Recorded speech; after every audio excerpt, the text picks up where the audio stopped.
It's important to be responsible and practice good ethics when using an OHV during the hunt.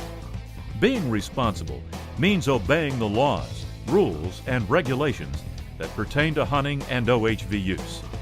Exercising good ethics means making choices based on what's right for the environment, natural resources, and other people affected by your choices. Many times you can make a choice that may not result in an outcome that is illegal, but the choice may have a very negative impact on the land, the game, or someone else trying to enjoy the outdoors. By following the Tread Lightly pledge, you'll be sure you're both responsible and ethical. T means to travel responsibly on designated roads and trails or in permitted areas. R means to respect the rights of others, including private property owners and all recreational trail users, campers, and others, to allow them to enjoy their recreational activities undisturbed.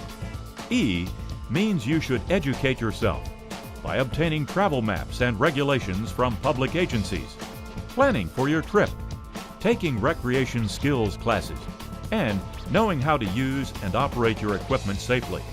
A means you should avoid sensitive areas, such as meadows, lake shores, wetlands, and streams, unless on designated routes.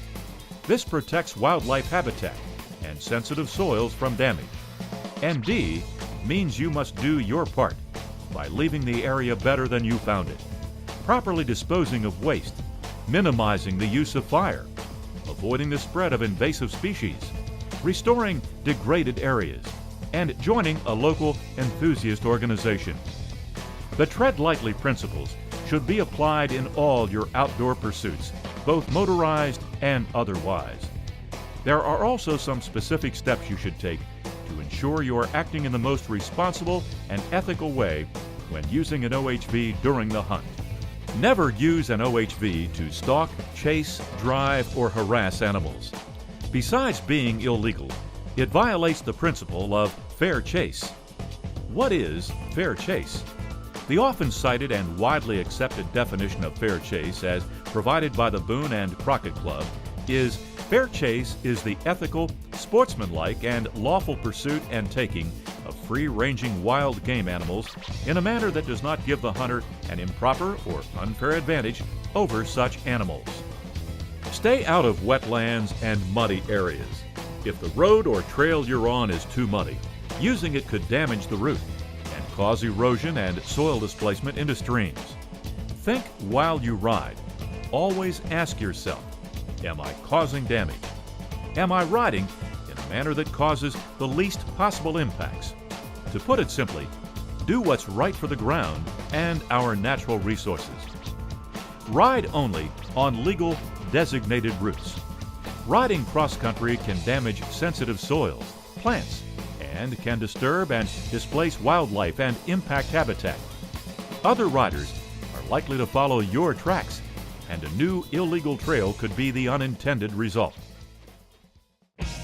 In many parts of the country, there are trails which are open and are shared by OHV riders, equestrians, bicycle riders, hikers, and hunters. Trail sharing can and does work when people respect each other and work cooperatively to keep each other safe. When you meet horses on the trail, pull off the trail far enough for horses to pass safely. And if possible, pull off on the downhill side of the trail, since horses tend to perceive unknown threats on the uphill side as predators. Shut off your motor and remove your helmet. The horse will be more likely to recognize you as a human. Speak to the oncoming rider and horse in a friendly, relaxed tone. Ask the rider how he or she would like to proceed, because the rider knows how the horse will react to other trail users. For example, the rider may ask you to stay put and ride past you, or the horseman may ride off the trail and ask you to ride or push past them. If the horseman says it's okay for you to ride by, maintain a slow, steady pace. Don't rev your motor, and keep your sound as low as possible. Sudden movements or sounds can startle horses. Be alert, be aware, and on guard for all oncoming traffic. Horsemen may pull off the trail a safe distance if they hear OHVs or a bicycle coming. this does not necessarily mean it is safe for you to ride by. Stop and wait for instructions from the horseman. The way you use your OHV can impact the quality of other hunters' experiences as well as their ability to harvest game. Ride as slowly and quietly as possible and keep dust to a minimum when you pass camps, buildings, or other people on the road or trail. Stay on designated routes. Riding cross-country negatively impacts natural resources, can displace or startle game, and disturb others hunting or recreating in the area. Hunting in Idaho. It is part of the fabric of our history, woven deeply into who we are, and it's a heritage we proudly pass on to others. Hundreds of thousands of Idaho residents and visitors from around the world consider hunting in Idaho an incomparable experience, and a growing number of them enhance that experience by including OHVs in their plans. Hunting and motorized recreation are privileges worth protecting, not only for ourselves, but for future generations. To do that, every one of us has an obligation to practice these activities in an ethical, legal, responsible, and safe manner. We do that by taking advantage of available safety training classes, by wearing helmets and other safety gear.